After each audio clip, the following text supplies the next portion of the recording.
Les gars, j'ai besoin de sortir ça de ma poitrine, je ne sais même pas par où commencer. C'est l'une des choses les plus perturbantes que j'ai vécues dans ma vie. Je suis encore complètement sous le choc et je ne suis pas sûr de m'en remettre un jour. Juste un avertissement, cette histoire est assez graphique et dérangeante. En fait, tout a commencé de manière assez banale.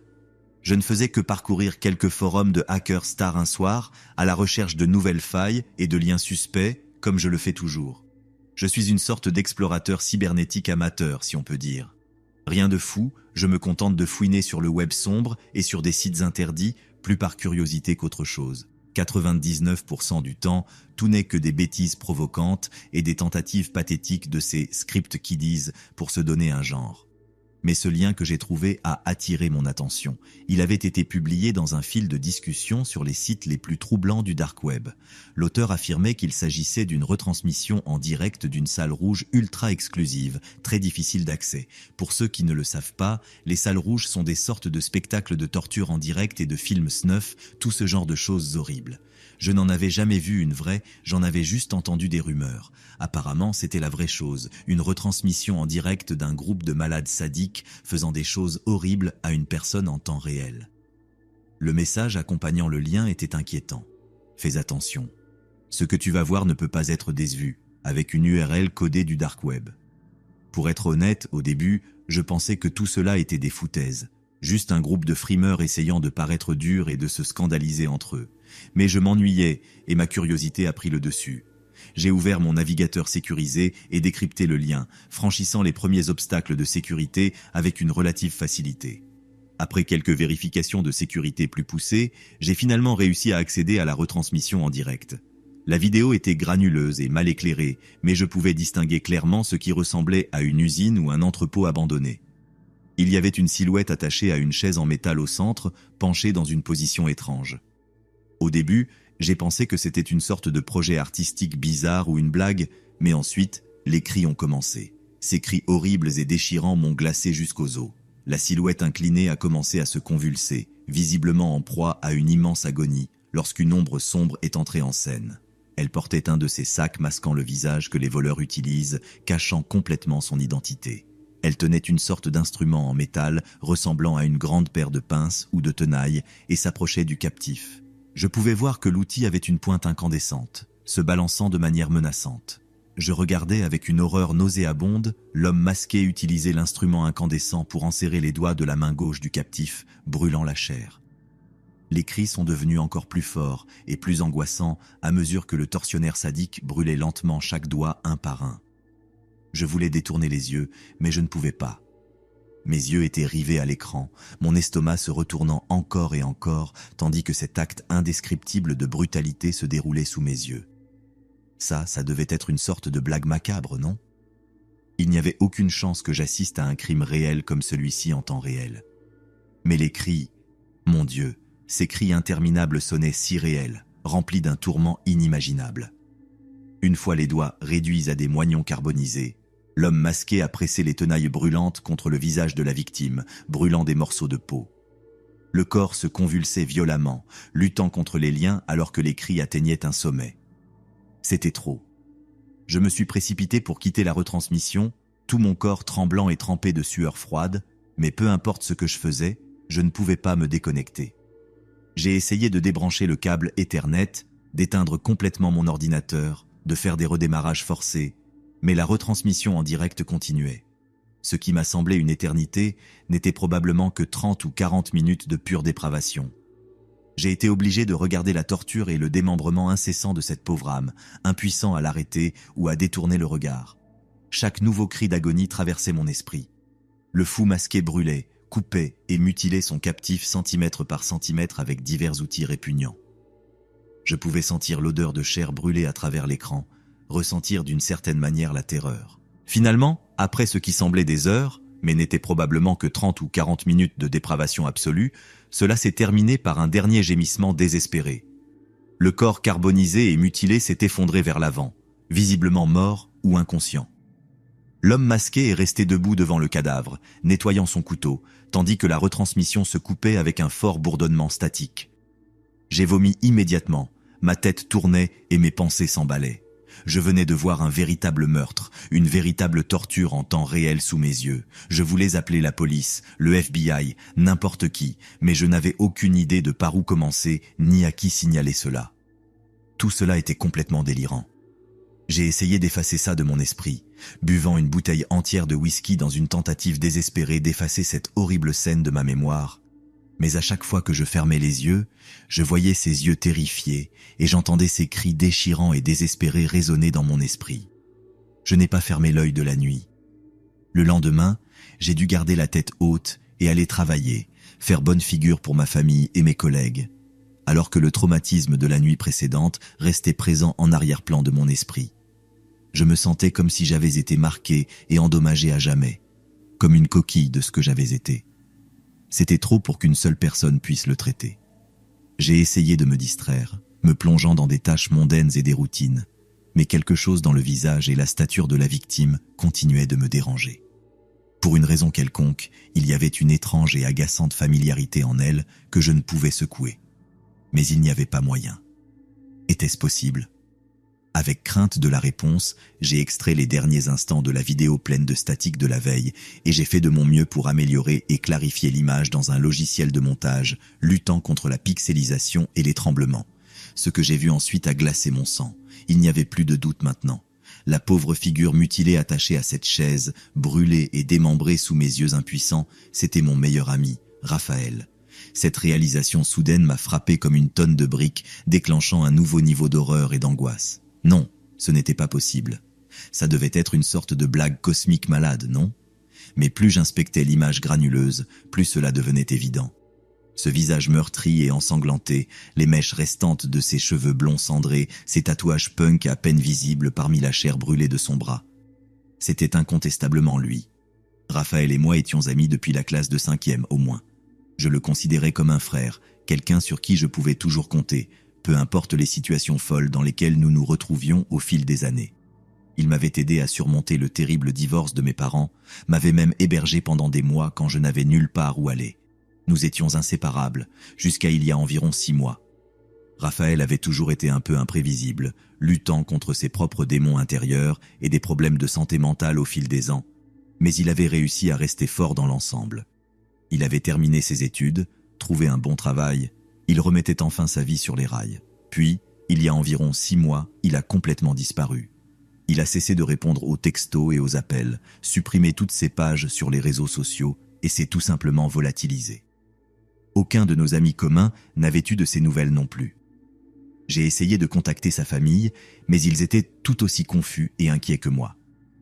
Après des semaines de recherches frénétiques, sans aucun résultat, nous avons tous simplement accepté l'idée que Raphaël avait besoin de prendre du recul et de se retrouver seul pour régler les problèmes personnels qu'il affrontait dans son esprit.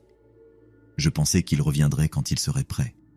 Il l'avait déjà fait quelques fois auparavant, s'éloignant pour remettre de l'ordre dans sa vie. Jamais je n'aurais imaginé. Mon Dieu, rien qu'à penser à ce qu'il avait dû endurer dans ces derniers moments, piégé et torturé par ces salauds pour des raisons que je ne pouvais même pas commencer à comprendre, c'est insupportable. Même s'il était déprimé ou dans un endroit sombre, Raphaël ne méritait pas de mourir ainsi, de souffrir un destin aussi atroce et inhumain. Depuis que j'ai pris conscience de la terrible vérité de ce que j'avais vu, je n'ai plus pu ni manger, ni dormir. La thérapie et les médicaments n'ont rien fait pour atténuer le traumatisme dévastateur et le trouble de stress post-traumatique. J'ai dû être interné dans une clinique de réhabilitation cognitive, juste pour essayer de préserver ce qui restait de mon esprit brisé. La police n'a pas été d'une grande aide, rejetant mes rapports frénétiques comme une farce ou une supercherie. Avec les serveurs rebondissants et les cryptages des proxys du dark web, ils affirment qu'il est impossible de retrouver l'origine de la retransmission en direct ou d'identifier les auteurs. C'est désespérant, me heurtant à un mur après l'autre, tandis que le souvenir de la mort horrible de mon meilleur ami me hante implacablement jour et nuit. Je sais que tout cela semble complètement insensé, comme une histoire effrayante sortie d'un cauchemar ou d'un film d'horreur. La plupart du temps, moi-même, je n'arrive pas à y croire. Mais cette retransmission en direct, aussi irréelle et sadique qu'elle ait pu être, s'est bien produite. J'ai été témoin de son déroulement en temps réel, regardant impuissant alors que mon ami bien-aimé était torturé et assassiné de la manière la plus répugnante imaginable. Je ne sais pas pourquoi ils ont choisi Raphaël comme leur prochaine victime, ni comment il est tombé entre les mains de ces monstres méprisables, mais ce que je sais, c'est que le traumatisme et la culpabilité ne me quitteront jamais. Les cris de désespoir pendant qu'il le démembre morceau par morceau, ces derniers murmures désespérés avant que la lumière ne quitte ses yeux, ces sons horribles sont gravés à jamais dans mon esprit. Même en parlant de tout cela, je peux encore les entendre résonner dans ma psyché fracturée. Cette expérience, cette exposition aux tréfonds les plus sombres de la cruauté humaine, m'a brisé. Elle a détruit mon esprit, m'a volé la petite part d'innocence et d'espoir que j'avais encore en l'humanité. Rien que d'écrire ces mots me fait retomber dans un gouffre de désespoir et d'impuissance. Je ne sais pas si je redeviendrai un jour la personne que j'étais. Peut-être qu'un jour la douleur brute et les cauchemars s'atténueront et que je pourrai essayer de reconstruire ce qu'il reste de ma vie brisée. Ou peut-être que cette expérience terrifiante a ouvert une blessure dans ma psyché qui ne pourra jamais guérir, me laissant comme une coquille définitivement endommagée et vide. Tout ce que je peux faire maintenant, c'est continuer, un jour après l'autre, et essayer de ne pas perdre le peu de santé mentale qui me reste tout en portant le poids de la culpabilité du survivant et du traumatisme d'avoir assisté à la mort de mon meilleur ami. Mon plus grand regret est de ne pas avoir pu le sauver de ce destin si macabre, ou au moins obtenir une forme de clôture ou de réponse sur pourquoi c'était lui qui avait été pris pour cible. Raphaël ne méritait pas qu'on lui arrache la vie, ni de souffrir d'une manière aussi inimaginable entre les mains de ces malades. Il était bien trop jeune, plein de potentiel et de vitalité pour que sa lumière soit éteinte de manière si violente. Il méritait quelque chose de bien meilleur que cette fin digne d'un cauchemar vivant. Donc, voilà, c'est mon histoire, je suppose. Choquante, incroyable, traumatisante, je sais. Une partie de moi souhaiterait pouvoir simplement effacer tout ce cauchemar graphique de ma mémoire, revenir à une époque où j'étais naïf et innocent, avant que mes yeux ne soient forcés à s'ouvrir aux profondeurs les plus tordues de l'obscurité dans ce monde.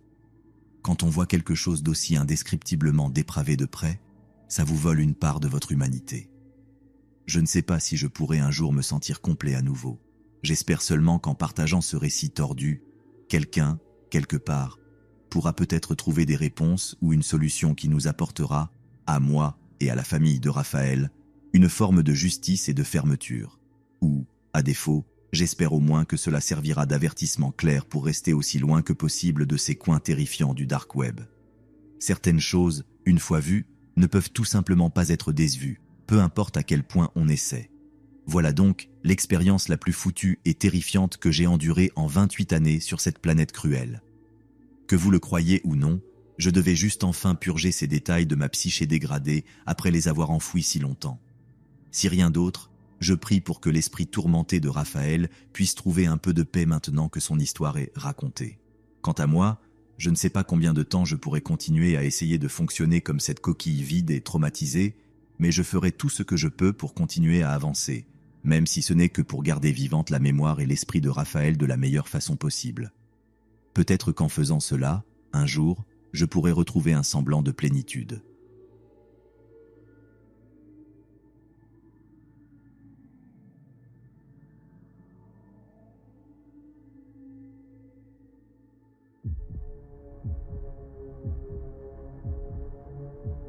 Mon nom est Jack, et je suis juste un type normal qui vit à Seattle. Je travaille dans la construction, et ma femme, Kayla, est infirmière. Nous menions une vie assez normale jusqu'à ce que notre fils Trevor, âgé de 15 ans, tombe malade l'année dernière. Tout a commencé par une fatigue constante et un épuisement. Au début, nous pensions qu'il ne s'agissait que des symptômes classiques d'un adolescent, restant tard devant ses jeux vidéo. Mais bientôt, il a commencé à transpirer la nuit et à perdre rapidement du poids. Nous l'avons emmené chez le médecin et, après quelques tests, nous avons reçu la pire nouvelle qu'un parent puisse entendre. Trevor souffrait d'une forme de cancer extrêmement agressive qui s'était déjà propagée dans tout son corps. Le médecin nous a dit que le cancer était inopérable et incurable, et que la chimiothérapie pourrait, au mieux, lui offrir quelques mois supplémentaires. Je me souviens exactement des mots du médecin. « Mettez vos affaires en ordre et faites en sorte qu'il soit à l'aise. » Comment fais-tu cela quand ton enfant n'est qu'un gamin? Nous avons essayé tous les traitements possibles, radiothérapie, plusieurs cycles de chimiothérapie les plus agressifs et des médicaments expérimentaux par le biais d'essais cliniques. Rien n'a fonctionné. Le cancer continuait de se propager comme un incendie incontrôlable à travers le petit corps de Trevor. C'était absolument déchirant de voir mon fils se détériorer chaque jour sous mes yeux.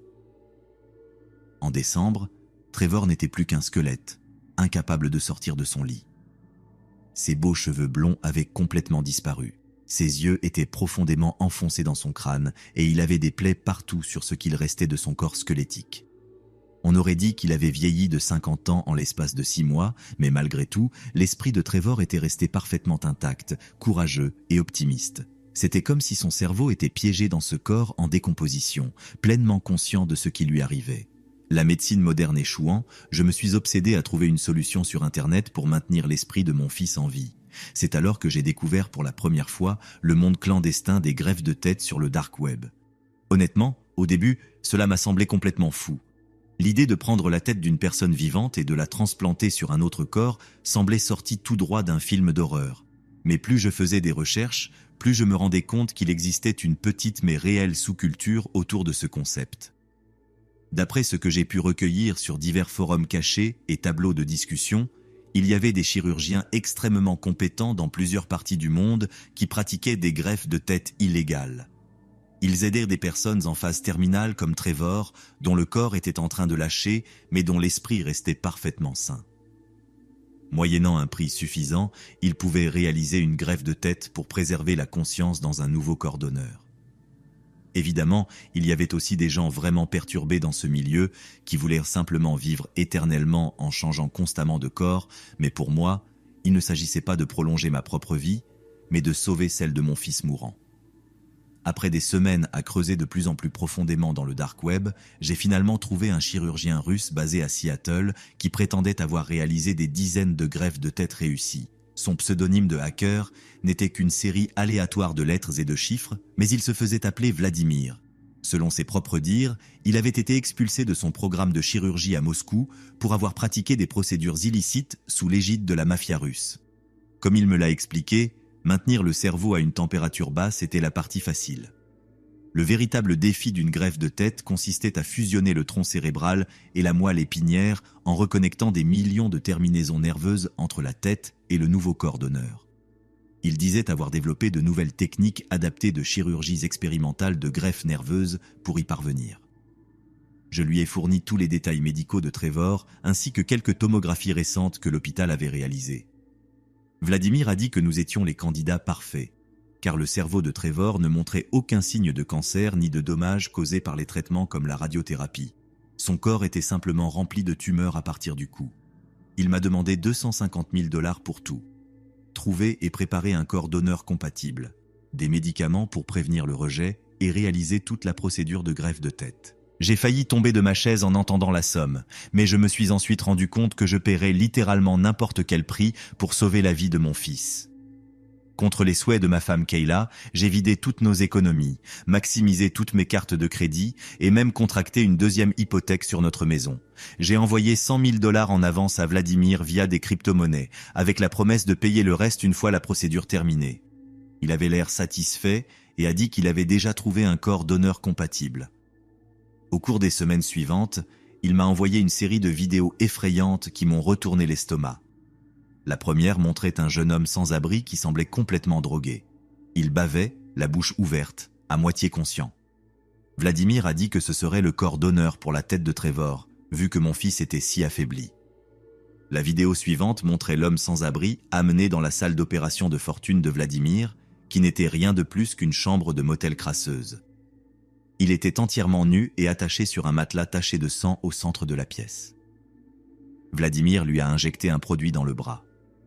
Quelques secondes plus tard, le donneur est devenu complètement immobile, comme s'il avait cessé de respirer. « Ne t'inquiète pas, ce n'est qu'un relaxant musculaire total pour l'empêcher de bouger pendant la procédure », a dit Vladimir hors champ avec son accent russe prononcé.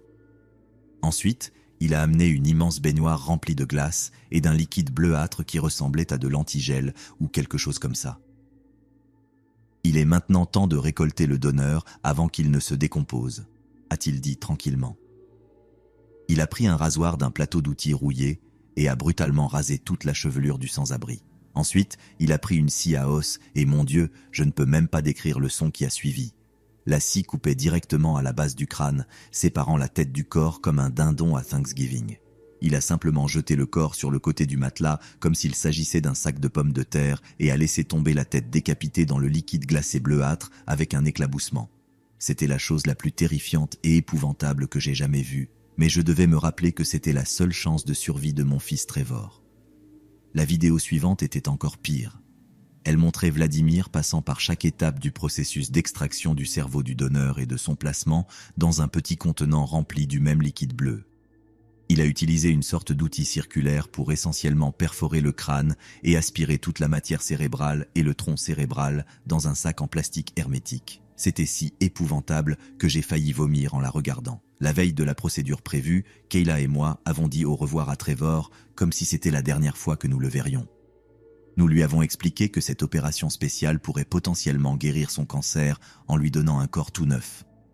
Ses yeux se sont éclairés d'excitation à l'idée de ne plus être malade. « Maman, papa, je ne vais pas mentir, ça me rendra triste de perdre mon bon look », a-t-il dit en riant faiblement, même s'il ressemblait à un squelette ambulant. Peut-être que le nouveau corps sera musclé et bon en sport. Nous nous sommes embrassés et avons pleuré des larmes de joie, incapables de croire réellement que ce plan cauchemardesque pourrait fonctionner comme un miracle divin. Nous avons quitté la chambre d'hôpital de Trevor avec un brin d'espoir pour la première fois de toute l'année. Le lendemain matin, à 3 heures du matin, Vladimir m'a envoyé un message disant qu'il était prêt et m'a donné une adresse dans une zone industrielle de Seattle, dans un vieil entrepôt en ruine. J'ai menti à Kayla en lui disant qu'un médecin de l'essai clinique à l'hôpital avait besoin que je transporte Trevor pour un traitement précoce. Puis, je suis parti seul dans ma camionnette. Lorsque je suis arrivé, j'ai été surpris de voir une élégante Mercedes noire avec des plaques diplomatiques garées devant l'entrée. Un homme russe imposant, avec le crâne rasé et des tatouages sur le cou, m'a ouvert la porte quand je suis descendu. Sans dire un mot, il m'a fait signe de le suivre à l'intérieur avec le corps de Trevor dans l'incubateur portable. L'entrepôt était complètement délabré et abandonné, à l'exception d'une petite zone délimitée par des rideaux d'où émanait une lumière vive. Une odeur fétide, semblable à celle de la chair en décomposition, se répandait dans l'air. D'autres Russes, habillés comme des gorilles, fumaient à l'extérieur, me lançant des regards menaçants. L'anxiété et la peur m'envahirent immédiatement, et je commençais à douter de tout ce plan insensé. « Papa, c'est quoi cet endroit ?» demanda Trevor faiblement, d'une voix enrouée depuis l'incubateur. Je lui répondis de ne pas s'inquiéter, que les docteurs avaient juste besoin de travailler dans un endroit privé pour cette procédure expérimentale. Je suivis l'homme au crâne rasé à travers les rideaux et dus retenir un cri. Vladimir était déjà là, vêtu d'une blouse chirurgicale bleue et sentant fortement le tabac. Une petite table d'opération pliante était installée au centre de la pièce, entourée de machines bourdonnantes et de plateaux d'instruments chirurgicaux, comme dans une scène de film d'horreur. Plusieurs poches de sérum et de médicaments pendaient de supports intraveineux, accompagnés du même liquide bleuâtre que celui qui avait contenu l'échantillon du cerveau du donneur. Dans un coin, un grand conteneur émettait de la vapeur épaisse. À proximité, 2 corps masculins ensanglantés et démembrés gisaient sur le sol, comme des pantins cassés. « Ah, tu es arrivé.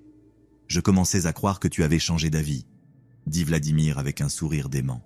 « On commence ?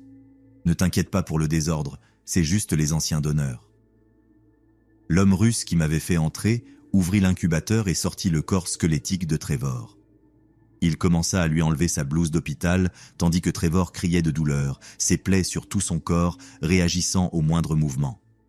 Ses yeux s'écarquillèrent de peur en voyant l'effroyable scène autour de lui, sur la table d'opération. « Papa, papa, tu ne m'as pas dit ce qui se passait !» hurla Trevor en sanglotant, des larmes coulant sur son visage creusé. Mon cœur se brisa en 1000 morceaux en réalisant que je l'avais entraîné dans cet enfer sans retour possible. C'était trop tard pour faire marche arrière. À travers mes propres larmes, je dis à Trevor de rester fort, que c'était la seule manière de le sauver. Je lui assurai qu'il se réveillerait dans un nouveau corps, fonctionnel, après cette opération, lui mentant pour le rassurer.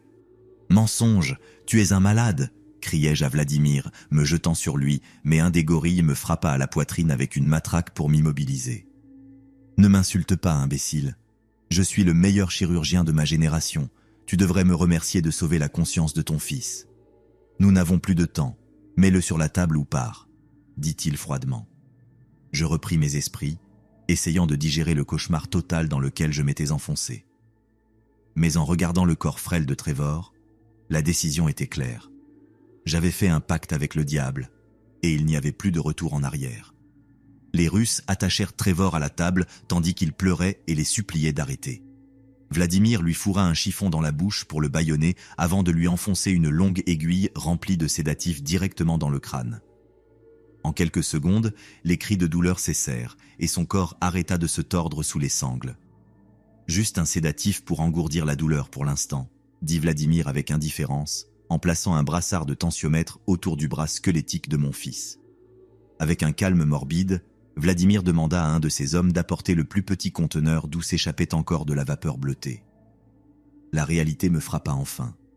La tête pâle et sans cheveux flottant dans ce liquide était destinée à être le corps d'honneur pour Trevor.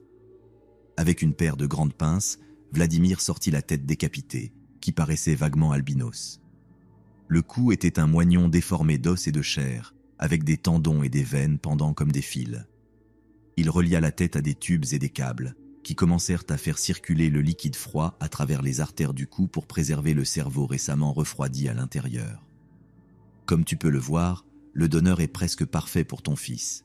Jeune, en bonne santé, avec un groupe sanguin universel et des marqueurs génétiques acceptables, expliqua Vladimir avec une voix de fou. Nous avons seulement quelques heures avant que le tissu ne se décompose. Je dois donc retirer complètement la tête immédiatement. Il vaudrait mieux que tu détournes le regard pour cette partie. Avec une détermination froide, Vladimir saisit la scie à os denté et commença à découper la base du crâne rasé de Trevor. Il n'y avait aucune résistance, comme un couteau qui s'enfonce dans du beurre chaud. Le son était infernal, à peine atténué par les gargouillis étouffés qui émanèrent de Trevor, se battant contre le chiffon dans sa bouche. Je m'effondrais sur le sol, en larmes, regardant impuissant alors que la tête de mon fils mourant était lentement séparée de ses épaules. Il y avait tellement de sang, éclaboussant le sol en béton sous la table. Vladimir retira le chiffon pour que Trevor puisse prendre un dernier souffle tandis que sa tête se balançait sur le côté, encore attachée par un mince lambeau de muscles et de tendons. La tête est complètement détachée. La partie la plus difficile est terminée. Une fois, j'ai coupé la mauvaise pièce par accident. C'était tellement embarrassant, plaisanta Vladimir en riant de sa propre blague morbide. Maintenant, je dois travailler vite avant que le tissu ne meure. À partir de là, les heures suivantes furent un brouillard de cauchemars médicaux que je ne pourrai jamais oublier. D'une manière ou d'une autre, j'ai trouvé la force de rester dans cet entrepôt, regardant une équipe d'hommes étranges avec des masques de soudeurs travailler à connecter la tête décapitée de Trevor au corps du donneur. Ils utilisèrent des tubes et des câbles pour connecter sa tête à un système de pompage qui faisait continuellement circuler ce liquide bleu pour maintenir le tissu cérébral en vie. Pendant ce temps, Vladimir se concentrait sur le travail minutieux de préparation des moignons de la moelle épinière pour la reconnexion. Il injecta à la fois le cou de mon fils et celui du corps d'honneur avec une sorte de gel bleu qu'il appela la matrice conductrice Neuralink. Cela ressemblait à une sorte de pâte conductrice, peut-être mélangée à des nanoparticules de cuivre ou de platine dans un gel protéinique chirurgical. Il fusionna les deux segments de moelle épinière en utilisant une micro-scie cautérisante pour les relier au niveau moléculaire. Les autres membres de l'équipe chirurgicale masquée travaillaient à fixer le moignon du cou du corps d'honneur sur les épaules de Trevor à l'aide d'une construction horrible faite de chevilles, de tiges de titane, de sutures et d'agrafes. Une fois la tête solidement positionnée en place, ils firent de même pour la jonction de la moelle épinière, permettant au tissu de se fusionner et de cicatriser. Tout le temps, je restais agenouillé dans un coin, priant Dieu pour qu'il termine avant que le cerveau de Trevor ne souffre trop de la privation d'oxygène et de circulation sanguine. La tête décapitée de mon fils avait les yeux vitreux, bleuis, presque exsangues. Sa bouche était ouverte, figée dans un cri silencieux d'agonie. Prenez un instant pour réfléchir, monsieur Martin. Trevor est maintenant définitivement attaché au nouveau corps d'honneur. Les dernières étapes comportent le plus grand risque, dit Vladimir en craquant ses jointures, prêt à s'attaquer au délicat travail de la moelle épinière. Si la connexion échoue, il y aura de graves lésions cérébrales ou une vie très courte. Voulez-vous toujours continuer dans l'espoir de le sauver ? Je n'hésitais même pas. Je leur dis de faire tout ce qui était nécessaire pour rétablir la circulation sanguine et achever la greffe. Ne pas aller jusqu'au bout après tout ce que Trevor avait déjà enduré serait plus cruel que la mort elle-même. Vladimir hocha la tête et saisit un dernier appareil. Un étrange casque noir avec des dizaines de câbles et de lumières jaunes clignotantes. Il plaça le casque sur la tête fraîchement greffée de Trevor, comme une couronne métallique menaçante, et activa quelques interrupteurs. Les lumières jaunes commencèrent à clignoter rapidement, tandis qu'un bourdonnement électrique remplissait l'entrepôt. Le bruit devint si fort que je dus couvrir mes oreilles, alors que le volume augmentait, comme si un générateur démarrait pour la première fois. Les malades qui m'entouraient commencèrent à montrer des signes d'inquiétude, reculant de la table d'opération. Le corps de Trevor se contracta brusquement, comme s'il avait été électrocuté, mais il fut retenu par les attaches et les chevilles qui maintenèrent sa tête greffée au corps d'honneur. Sa bouche s'ouvrit d'un coup sec et ses yeux roulèrent en arrière jusqu'à devenir complètement blancs. Juste au moment où je pensais que sa tête allait exploser, une odeur inconfondable de chair et de cheveux brûlés emplit l'air. L'énergie qui crépitait dans l'entrepôt s'intensifia, illuminant tout d'une lumière aveuglante. Soudain, l'électricité atteignit un pic et, dans un grand bruit sourd, elle propulsa Vladimir et ses hommes contre les murs de l'entrepôt. Tout plongea dans une obscurité totale. Le seul son restant était le faible bourdonnement et les crépitements du casque noir encore fixé sur la tête de Trevor. Paniqué, je me mis à hurler, appelant à l'aide, tout en tentant de m'orienter dans l'obscurité complète de l'entrepôt. Je remarquai une faible lueur rouge provenant de l'intérieur de la poitrine du corps de Trevor. Au début, ce n'était que de petits éclats, comme si quelques circuits s'activaient et s'éteignaient de manière erratique. Mais rapidement, la lumière s'intensifia, jusqu'à ce qu'on ait l'impression qu'un incendie faisait rage à l'intérieur de la cavité thoracique et des côtes vides de Trevor. La lueur illuminait son visage, encore figé dans une expression de terreur, ses yeux blancs regardant fixement dans le vide. Je criai à nouveau, appelant à l'aide, tandis que Vladimir et les autres commençaient à reprendre conscience après l'explosion. La lumière rouge devenait de plus en plus aveuglante, comme si un esprit vengeur possédait le corps sans vie de Trevor. Les bouchers russes étaient paralysés de peur. C'est alors que le corps nouvellement greffé de Trevor se redressa soudainement de la table avec une vitesse surnaturelle, saisissant Vladimir par la gorge avec une force surhumaine. La tête de Trevor tremblait violemment, tandis que le casque noir crépitait d'énergie. Une voix émergea de sa bouche, mais elle était profonde et distordue, presque électronique, et ne ressemblait plus du tout à la sienne. « Qu'est-ce que tu m'as fait ?» grogna-t-il d'un ton menaçant, bien au-delà de son âge, comme une fusion entre sa voix et quelque chose de bien plus sombre. Cela ne sonnait plus entièrement humain. Vladimir tenta de crier, mais il ne put émettre qu'un faible gargouillis alors que les doigts osseux de Trevor écrasèrent sa trachée. La lumière rouge à l'intérieur de la poitrine de Trevor s'intensifiait à chaque seconde qui passait. « Tu as voulu jouer à Dieu. Maintenant tu vas apprendre ce que c'est d'être défait », rugit Trevor, sa voix résonnant dans l'entrepôt. Avant que quiconque ne puisse intervenir, des arcs d'électricité cramoisis commencèrent à jaillir des orbites vides de Trevor et de sa bouche, réduisant en cendres tout ce qu'il touchait. Les premiers à tomber furent les gardes du corps russe. Leurs corps se dissolvèrent en quelques secondes, se transformant en flaques de masse rouge. Vladimir regarda avec terreur son équipe chirurgicale se faire instantanément vaporiser par le pouvoir incontrôlable de mon fils. Je restais paralysé dans un coin, incapable de faire quoi que ce soit, tandis que je voyais le plus grand des cauchemars se dérouler sous mes yeux. Trevor était devenu une sorte d'abomination, avec son esprit brillant piégé dans ce corps non mort, possédant un pouvoir destructeur inimaginable. Avec son dernier souffle, Vladimir me regarda et murmura un avertissement glaçant. « Ton fils est perdu, il est devenu une machine. » D'un mouvement brusque, Trevor arracha la tête de Vladimir et la réduisit en cendres avec une impulsion concentrée d'énergie. Puis, il tourna son regard vide vers moi. Il y avait de la douleur et de la rage dans ses yeux. « Papa, tu dois me détruire avant qu'il ne soit trop tard. Ce pouvoir, c'est trop », pleura Trevor, sa voix oscillant entre son ton habituel et cet écho sinistre et électronique.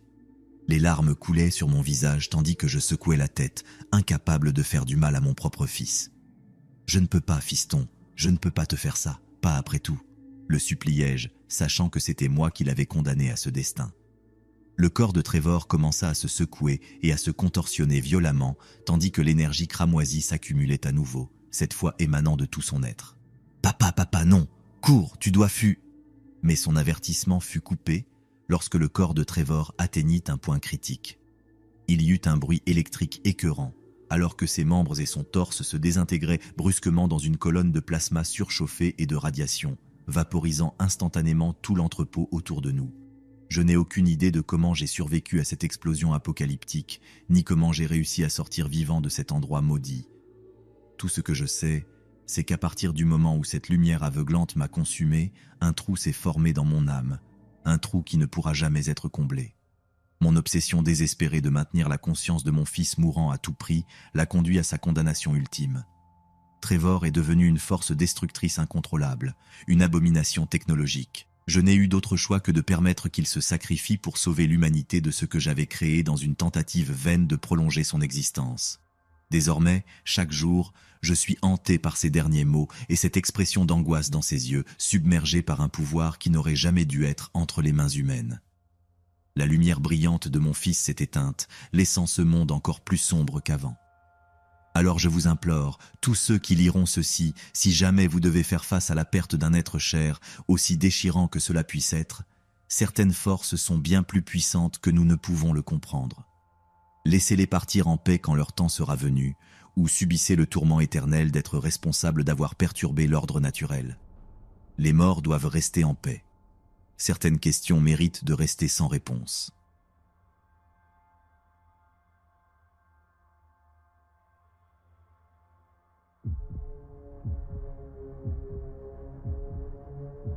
Bonjour, je suis un homme de 22 ans et je viens de terminer mon master à l'université. Quand j'avais 12 ans, on m'a donné la permission de commencer à utiliser l'ordinateur portable de rechange de mon père, car son travail lui en donnait un nouveau tous les 2 ans, et il pensait que ce serait une bonne idée que je me familiarise avec la technologie dès mon plus jeune âge. Quand je suis arrivé au collège, j'ai entendu parler d'un groupe de garçons qui fumaient de la marijuana, je ne sais pas pourquoi ils parlèrent de ça, et disaient que des gens accédaient à des parties restreintes d'Internet où toutes les informations étaient stockées. Alors, je me suis mis à faire des recherches en ligne et j'ai découvert le dark web, que la plupart d'entre vous connaissent sous le nom de deep web. J'ai trouvé des sites proxy ainsi que des hacks qui permettaient, en utilisant des commandes, de masquer ton adresse IP et ainsi d'ouvrir beaucoup de portes bloquées. J'ai passé la majeure partie de mes dernières années d'adolescence à faire ce genre de choses en ligne, en utilisant des forums comme Raddot pour discuter avec des personnes qui faisaient pratiquement la même chose que moi. Je n'avais pas beaucoup d'amis en dehors d'Internet, donc oui, Internet était mon refuge et je suis devenu plutôt doué pour m'y intégrer. J'avais 3 alias que j'utilisais, mais seul un ami proche en ligne savait que c'était toujours moi derrière ces alias. Nathan était mon principal lien avec le dark web, car, d'une manière ou d'une autre, il y passait encore plus de temps que moi, même si à part traîner avec lui, je jouais aussi à Halo sur ma liste d'amis. Ce que j'aimais chez lui, c'était que ni lui ni moi ne mentionnions nos noms de famille ou des informations personnelles, bien que nous aurions pu chercher n'importe quoi sur l'autre et probablement trouver tout ce que nous voulions. Cela dit, je faisais plus confiance à Nathan qu'à n'importe qui d'autre, et il en sait plus sur cette histoire que je ne suis prêt à l'admettre ici. À l'université, je partageais ma chambre avec un dealer local qui, à l'insu du conseil d'administration qui l'a expulsé, travaillait en réalité pour moi. Il était incroyablement facile de commander des drogues en ligne, comme de la MDMA et de l'ecstasy, si tu savais où chercher. Je les faisais même envoyer à la boîte postale de ma résidence universitaire sans que personne ne s'en aperçoive. Je me procurais des drogues en ligne, et mon ancien ami utilisait ses connexions dans la vraie vie pour les vendre, car je n'avais pas beaucoup de contacts dans ce milieu. C'est vers cette époque que j'ai commencé à avoir l'impression que tout était sous contrôle, et que personne ne pourrait m'atteindre tant qu'il ne pouvait pas tracer mon adresse IP. Lors de ma 2e année en biomède, je me suis plongé dans des choses très stupides. Un imbécile a commencé à partager des vidéos snuff en ligne qui faisaient passer le film le plus perturbant que tu aies vu pour quelque chose de complètement banal. C'est pourquoi je n'utilisais que des liens que je trouvais moi-même, ou, plus souvent, ceux que Nathan me donnait. Nous passions littéralement des jours à nous émerveiller des folies dont les gens étaient capables. Oui, le gouvernement avait fermé des sites principaux comme Silk Road et Mad Onion, mais ce sont les seuls dont les imbéciles en ligne semblaient être conscients. D'autres hackers m'envoyèrent des messages sur des forums pour me demander des sites où se procurer de la marijuana et d'autres substances, ce qui était aussi simple que de leur indiquer la bonne adresse. L'université prétendait surveiller le trafic Internet pour arrêter ceux qui faisaient des choses bizarres en ligne après avoir appris que des gens hackaient les comptes d'étudiants et perturbèrent les emplois du temps en ligne, mais je te garantis qu'ils ne faisaient absolument rien contre les vrais responsables. Note, je ne suis pas en train d'avouer avoir fait l'une de ces choses, je sais juste exactement qui les a faites. En 3e année, j'avais gagné assez d'argent pour m'offrir une configuration à plusieurs écrans, ce qui rendait le décryptage de sites beaucoup plus rapide pour moi, car je pouvais lire 200 lignes sans avoir à faire défiler la fenêtre. Et, en fait, j'étais devenu plutôt bon dans ce domaine. Je devais l'être, étant donné que j'explorais certains sites très perturbants. Pour être honnête, je discutais même dans des chats avec certains des administrateurs en charge de ces sites. Tu serais surpris de voir à quel point un administrateur d'un site du dark web peut sembler normal si tu ne savais pas qu'il avait aussi un travail de jour. Ma curiosité, bien qu'incroyablement stupide, m'a conduit à quelque chose de pire. Après presque 10 ans à naviguer sur le dark web sans problème, j'ai rejoint Nathan et d'autres dans notre salle de chat, juste pour plaisanter et partager des sites perturbants. Ça peut sembler bizarre, mais pour moi c'était plutôt routinier. Nathan et un autre ami parlèrent d'un site que personne n'avait réussi à décrypter, à l'exception d'une personne qui avait encore moins de vie sociale que moi. Nous étions presque sûrs qu'il était autiste ou quelque chose comme ça, car le site qu'il nous a partagé était sans aucun doute la chose la plus répugnante que j'ai jamais vue dans ma vie. Pour ceux qui lisent encore, c'est la raison pour laquelle je publie ceci ici. Ce site est le secteur le plus cancéreux et répugnant de la partie la plus sombre du dark web. C'est une cicatrice que je porte encore aujourd'hui et que je n'oublierai jamais. Je préviens encore une fois les lecteurs, ce n'est pas pour les âmes sensibles et parfois même les personnes les plus insensibles émotionnellement ne peuvent pas gérer ça. Je ne partagerai pas l'URL du site car je ne veux pas que ce post soit supprimé ni que quelqu'un lui donne la moindre publicité au-delà de ce que j'ai à dire ici. Cela dit, il avait un sous-titre en HTML que je laisse à d'autres personnes comme moi de rechercher si elles le souhaitent. La plupart l'appelaient « cold body », corps froid. Le type dans la salle de chat plutôt a donné à Nathan et à moi une URL cryptée, mais il était tellement excité d'avoir accédé au site qu'il ne nous a pas envoyé le décryptage, alors Nathan et moi avons dû le faire manuellement. Nous avons essayé pendant des heures. Nathan et moi avions fait ça toute notre vie d'adulte, mais nous n'avions jamais vu un code comme celui-ci. Maintenant que j'y pense, je doute que l'autre type dans la salle l'ait décrypté tout seul. Nathan et moi avons décidé de laisser tomber pour la nuit, alors j'ai laissé la commande ouverte et je suis sorti fumer. Nathan est resté dans le chat pour que nous puissions jouer à Anvil, un crack russe de Halo pour PC. Mais quand je suis revenu, son micro était coupé pour une raison quelconque. Pour nous, qui n'avions rien à cacher, nous coupions presque jamais nos micros. J'ai attendu quelques minutes, pensant peut-être qu'il était parti chercher quelque chose ou qu'il était en train de se masturber. Rien. Je n'y ai pas trop réfléchi, mon cerveau étant trop occupé par la vitesse de la drogue dans mon système sanguin.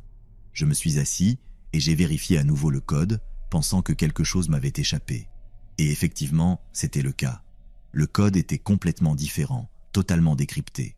J'ai simplement exécuté l'URL et mon PC a commencé à travailler pendant un moment jusqu'à ce que finalement une vingtaine de fenêtres s'ouvrent sur mes 2 moniteurs, toutes décryptant des codes via un débogueur que j'avais installé. Même avec 32 gigaoctets de RAM, mon ordinateur faisait plus de bruit que jamais auparavant en faisant ce genre de choses. Je me suis dit, je vais devoir faire un overclocking du BIOS si je veux avoir une chance de passer. Mais je ne me sentais pas d'attaque après avoir autant fumé. Je me préparais à faire un redémarrage forcé avant que mes moniteurs ne s'éteignent et ne se rallument, un par un. C'est là que j'ai commencé à me sentir paranoïaque. Je pensais à tout laisser tomber. J'aurais aimé l'avoir fait. Presque toutes les fenêtres avaient disparu.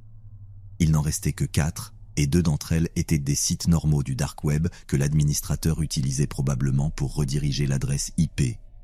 C'était le premier site que j'avais vu faire ça. Tout le texte était d'un rouge foncé et extrêmement primitif pour un site qui, pour sa sécurité, aurait dû être un peu plus impressionnant. La fenêtre principale n'affichait qu'une petite quantité de texte à l'écran. Si tu es arrivé jusqu'ici, tu sais ce qui t'attend. Si tu ne le sais pas encore, tu n'as rien à faire ici. Bien que je me sentais détendu, le texte et ce qu'il impliquait sur ce que j'étais sur le point de faire me remplissaient de peur. Une simple fenêtre pop-up avec une invite « oui-non » est apparue à l'écran. J'ai accepté. prêt à affronter ce qui m'attendait de l'autre côté. La fenêtre s'est illuminée et la deuxième fenêtre restante aussi. Je me demandais à quoi elle servait, peut-être une autre redirection d'IP ou une application cachée qui dissimulait la véritable nature du site. Elle demandait simplement un nom d'utilisateur et un mot de passe facultatif, dont je ne sais toujours pas à quoi il servait. Le fait que des gens puissent avoir des comptes sur un site comme celui-ci me paraît, rétrospectivement, totalement perturbant. J'ai utilisé mon alias le plus récent, Diablo. J'omets le reste pour des raisons évidentes. Quelques lignes de texte rouge ont défilé à l'écran, puis une sorte de salle de chat, similaire à celle qu'on voit sur Omegle ou autre, s'est ouverte, sauf qu'il n'y avait ni publicité ni couleur, juste du texte rouge foncé. La salle de chat était un peu plus avancée sur la première fenêtre, qui était désormais figée et ne répondait à aucune des commandes que j'utilisais dans la console. Je dois dire que la sensation de découvrir le site en premier lieu m'a semblé incroyable. Je n'avais qu'une hâte, en parler à Nathan, jusqu'à ce qu'une fenêtre de chat avec des noms apparaisse, dont l'un que j'ai reconnu comme étant le sien, utilisant un de ses alias. Je dirais qu'il y avait une trentaine de personnes dans la salle de chat, mais je ne me souviens d'aucun nom, et même si c'était le cas, je n'oserais pas les révéler, pas après ce qui s'est passé. J'ai essayé d'appeler Nathan au téléphone, mais évidemment, il ne répondait pas. Nous étions dans une énorme galère. C'était stupide de notre part de nous aventurer aussi loin dans le dark web sans savoir dans quoi nous mettions les pieds. Les utilisateurs se connaissaient définitivement déjà entre eux, car ils ont commencé à poster des messages dans la fenêtre immédiatement, alors que Nathan et moi restions silencieux. Pendant qu'ils parlèrent de choses banales, j'ai commencé à me calmer un peu. Peut-être que ce n'était qu'un site exclusif et bizarre, comme une sorte de culte en ligne où se déroulaient des affaires ou d'autres stupidités que j'avais déjà vues dans le passé. Tout semblait si normal, alors pourquoi tant de mystère? La première fenêtre, toujours vierge et ne répondant pas, a soudainement commencé à charger un fichier vidéo. Peut-être une vidéo snuff, je me suis dit. Cela aurait du sens de cacher une vidéo snuff, mais pas avec autant de sécurité. De plus, la salle de chat ne semblait pas vraiment correspondre. J'aurais aimé réfléchir plus clairement à ce moment-là. Si je n'avais pas été assez drogué pour poursuivre cette affaire, j'aurais probablement agi différemment. J'étais tenté de demander aux autres utilisateurs de quoi parlait la vidéo, mais je craignais de me trahir comme étant quelqu'un qui ne devait pas être là. Nathan n'avait rien dit non plus, alors je n'allais pas risquer de faire quelque chose de suspect. Finalement, j'ai pris mon courage à deux mains et j'ai écrit « Pourquoi sommes-nous ici ?» essayant de paraître le plus excentrique et désinvolte possible. Je n'ai pas obtenu de réponse. En fait, personne n'a dit un mot de plus.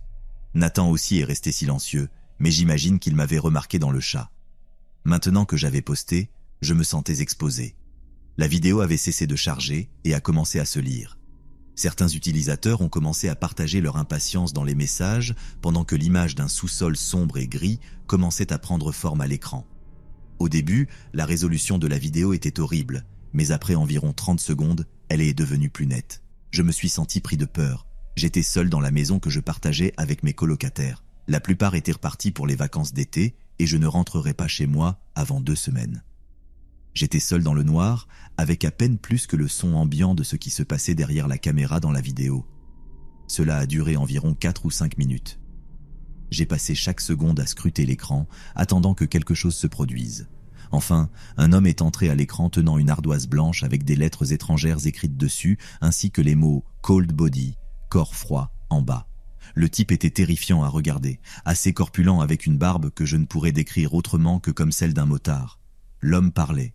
Au début, je ne comprenais pas ce qu'il disait. Il semblait parler en chinois, ou c'est ce que je pensais, bien que je n'en sois pas sûr. Je ne suis pas linguiste. Heureusement pour Nathan et moi, il y avait une autre personne avec lui qui parlait un anglais approximatif. « Bonjour, utilisateur. Bienvenue au spectacle de Cold Body », dit-il. Pour être honnête, à ce moment-là, j'étais plus intéressé qu'effrayé. La vidéo semblait être quelque chose qui pourrait valoir la peine d'être montré à d'autres. Cette pensée ne m'a jamais traversé l'esprit à nouveau. L'homme qui parlait anglais a soudainement commencé à pleurer, sanglotant de manière totalement inattendue. Il criait désespérément, secouant son corps, essayant de se libérer d'une manière ou d'une autre.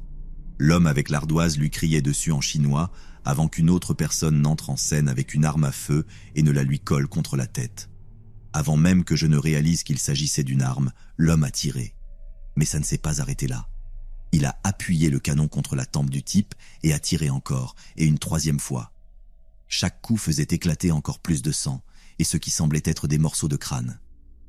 Au début, je pensais que c'était une simple vidéo de choc, comme celle qu'on trouve sur des sites louches. Rien d'extraordinaire. Mais lorsque j'ai regardé à nouveau la fenêtre du chat, les utilisateurs discutaient de ce qu'ils devraient faire ensuite.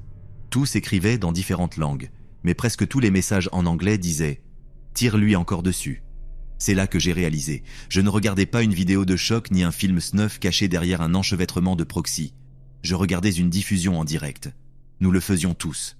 J'ai tapé furieusement dans le chat. « Qu'est-ce que vous foutez, bande de malades ?» Mais les textes ne répondèrent pas. Ils étaient inondés de messages dans des langues que je ne pouvais pas comprendre. Un autre prisonnier a été traîné devant la caméra, cette fois une femme. Elle pleurait déjà, essayant de se libérer des cordes qui attachaient ses chevilles et ses poignets. Elle était complètement nue et couverte de bleus et de coupures. Je n'ai rien fait d'autre que d'attendre l'inévitable. L'homme lui a tiré dessus et j'ai vu son corps s'effondrer au sol. Les gens dans le chat jubilaient et en demandaient encore plus. Quelqu'un a pris la caméra et l'a déplacée vers une table en métal recouverte d'une bâche. Le corps de la femme a été traîné par les cheveux et placé sur la table. Ce qui s'est passé ensuite est quelque chose que le monde ne devrait jamais savoir. Tout ce que je dirais, c'est que le corps a été placé sur la table comme le ferait un chirurgien avant d'opérer quelqu'un. Ensuite, un groupe de personnes portant des cagoules rouges et noires s'est approché du corps, tenant des couteaux de cuisine et des perceuses sans fil. Je n'ai pas pu continuer à regarder sans me sentir physiquement malade. Ils l'ont déchiré. J'ai failli vomir sur mon clavier, mais j'ai réussi à me retenir. Mon cœur battait à tout rompre. Toute la situation était un cauchemar total et j'étais trop plongé dedans. À la fin, ce qui restait n'était qu'une masse informe de ce qui avait autrefois été un être humain. Si je n'avais pas vu d'autres choses étranges auparavant, je n'aurais probablement pas tenu aussi longtemps que je l'ai fait. Ils ont traîné 3 autres personnes devant la caméra, toutes criant pour leur vie et essayant de s'échapper. L'une d'entre elles a été blessée à la jambe par balle. Les 2 autres restaient debout, tremblants de terreur. L'homme avec l'ardoise s'est approché de la caméra et l'a fixée. Je pouvais voir ses yeux sombres, son visage éclaboussé de sang. J'ai commencé à respirer plus vite et j'ai dû détourner le regard. C'était comme s'il me regardait directement. Il a dit quelque chose d'autre dans une langue étrangère, probablement la même que précède que celle d'avant. Quand il a terminé de parler, la fenêtre du chat est restée silencieuse. Personne n'écrivait plus rien, comme si tout le monde attendait une réponse. Environ 20 secondes se sont écoulées pendant que l'homme continuait de fixer la caméra. Au début, il ne se passait rien. Mais ensuite, le chat a commencé à mentionner Nathan et moi par nos alias. Les utilisateurs ont inondé la fenêtre avec nos noms. Quand j'ai vu nos pseudonymes écrits par d'autres personnes, j'ai commencé à paniquer. J'ai tenté de fermer les fenêtres noires, mais chaque fois que je le faisais, le système indiquait que l'application ne répondait pas. La diffusion en direct continuait, l'homme me fixait, et les messages incitaient à ce que je dise quelque chose. Un des rares commentaires en anglais disait « Il te demande de choisir lequel d'entre eux doit mourir en premier. Je suis resté figé pendant environ 5 secondes avant de débrancher mon ordinateur de la prise. À ce moment-là, je n'en avais plus rien à faire. Je voulais juste sortir de ce site et ne plus jamais y retourner. Je suis resté assis devant un écran noir pendant un moment, puis j'ai commencé à faire les 100 pas dans la cuisine. J'étais complètement terrifié. Je n'ai pas dormi de la nuit. J'étais trop traumatisé pour penser à me reposer après ce que j'avais vu. À ce moment-là, j'ai pensé à signaler le site à la police. Mais moi, de toutes les personnes, je savais qu'ils ne pouvaient rien faire pour arrêter cela.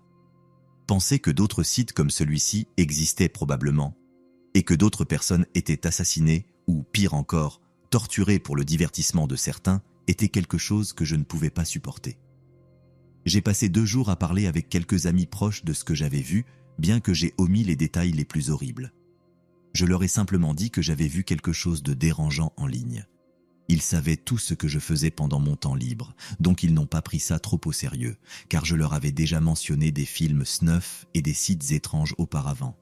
Mais ils ne savaient pas ce que Nathan et moi avions vu. Finalement, j'ai rassemblé le courage de rallumer mon ordinateur et j'ai été soulagé de voir qu'il n'y avait aucun signe de virus ni de fenêtre noire éparpillée sur mon bureau. Je suis immédiatement allé vérifier si Nathan m'avait laissé un message sur Raddot. J'avais plusieurs messages de sa part, avec quelques fichiers joints. Ma première réaction a été d'espérer pouvoir discuter avec lui de toute cette affaire, mais les fichiers joints ont immédiatement capté mon attention. Les images étaient des photos de moi, volées sur mon Facebook et mon compte email. Des photos de mon ancienne école, de l'université et même de mes amis. Les messages suivants contenaient mes adresses, mes emails, les alias que j'avais utilisés en ligne et même les noms de mes proches. Mon adresse IP était publiée à la fin et j'ai réalisé dans quelle situation je me trouvais. La dernière image montrait une photo de moi avec mon ex-petit ami, avec l'adresse IP de son iPad et ses informations personnelles collées sur l'image. Il n'y avait aucune chance qu'ils aient pu trouver toutes ces informations, me suis-je dit. Il m'a fallu quelques minutes pour reprendre mes esprits avant de répondre. Qu'est-ce qui s'est passé? Qui es-tu? Je n'ai pas eu de réponse, et à ce jour, je n'en ai toujours pas reçu. Il a tous mes détails. Il sait tout de moi et de ma famille, et je n'ai aucune idée de ce qu'il sait d'autre. Je ne sais pas non plus ce qui est arrivé à Nathan depuis que j'ai quitté cette diffusion en direct. Je prie pour que les informations qu'il détient ne tombent pas entre les mains de ces malades qui ont tué et mutilé des dizaines de personnes dans les parties les plus sombres d'Internet. Je ne peux pas permettre qu'il me trouve, ni qu'il trouve les gens qui me sont chers. Je ne retournerai jamais sur cette partie d'Internet. Ce n'est plus sûr pour moi, pour toi, ni pour personne. La police ne peut pas les trouver, mais eux peuvent définitivement te trouver. Ne tente pas de trouver ce site, ne tente pas de le signaler. Ils te feront la même chose qu'ils m'ont faite. Et si tu crois qu'ils ne te trouveront pas, souviens-toi que j'étais pratiquement invisible. Veux-tu vraiment prendre le risque de ne pas être trouvé, toi? N'entre jamais dans le dark web. Et pour l'amour de ton humanité, ne cherche jamais ceux qui se cachent derrière tout ça. Ils te trouveront toujours avant que tu ne les trouves.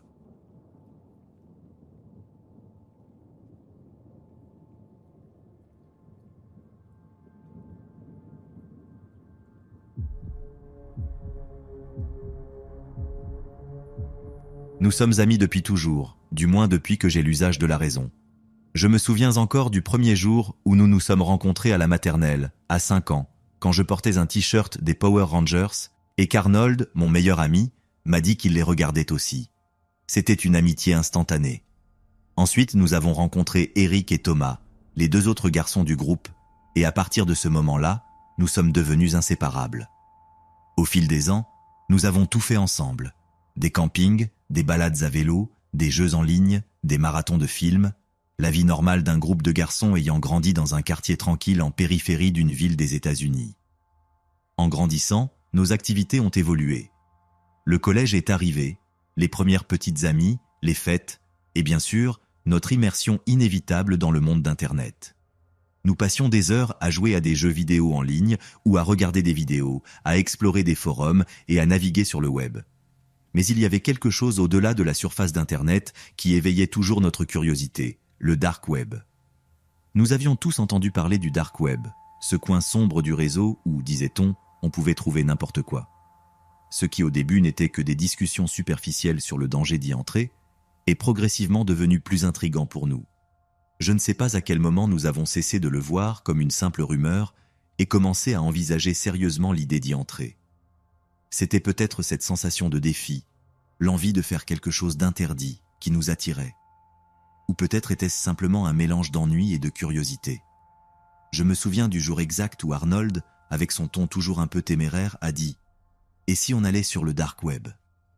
Eric et Thomas ont d'abord ri, mais leurs sourires se sont vite transformés en cette lueur dans les yeux que je connaissais bien. C'était le signe que nous étions sur le point de faire quelque chose de stupide et d'excitant. Pour ma part, j'étais toujours plus prudent. Je n'aimais pas prendre de risques inutiles, encore moins dans un domaine que je ne connaissais pas vraiment. Mais, comme toujours, l'excitation du groupe a fini par m'entraîner. C'est Arnold qui a commencé à creuser davantage. Il a passé des semaines à parler de la façon dont nous devions être prudents, comment masquer notre adresse IP et veiller à ne laisser aucune trace. Bien qu'il en parlait comme s'il savait ce qu'il faisait, je suis sûr qu'au fond, aucun de nous n'avait la moindre idée des dangers réels qui nous guettaient. Mais, comme c'est souvent le cas pour les garçons de notre âge, nous nous sentions invulnérables. Nous n'avions pas peur de l'inconnu. Nous ignorions ce qui allait nous arriver. Après de nombreuses nuits à discuter du dark web, un après-midi, Arnold est arrivé, tout excité. « J'ai trouvé quelque chose », a-t-il dit, avec un sourire à la fois nerveux et plein d'anticipation. Ce qu'il avait trouvé n'était rien d'autre qu'un fichier, un paquet, sur un forum étrange qui promettait une expérience appelée « le voyage au pays de jamais jamais. Le nom, bien sûr, nous a tout de suite interpellés. Arnold nous a expliqué que, selon le site, il s'agissait d'une expérience immersive, quelque chose d'exclusif et de mystérieux que seuls quelques élus pouvaient vivre. Le concept était étrange, ambigu. Cela parlait de libérer ton esprit et de voyager vers un endroit où le temps n'existe pas. Il n'y avait pas plus de détails, juste cette prémisse vague et énigmatique. J'ai été le premier à me montrer sceptique. Ça ne me semblait pas normal. Qu'est-ce que cela signifiait réellement? Mais mes amis, en particulier Arnold, étaient fascinés par l'idée. Pour eux, cela semblait intriguant, une sorte d'aventure virtuelle. Une partie de moi était curieuse, mais une autre partie me disait de ne pas participer à cette folie. Après mûre réflexion, je leur ai dit que je n'allais pas participer, qu'ils me raconteraient comment c'était après. Je ne voyais pas l'intérêt de m'embarquer dans quelque chose d'aussi étrange sans savoir de quoi il s'agissait réellement.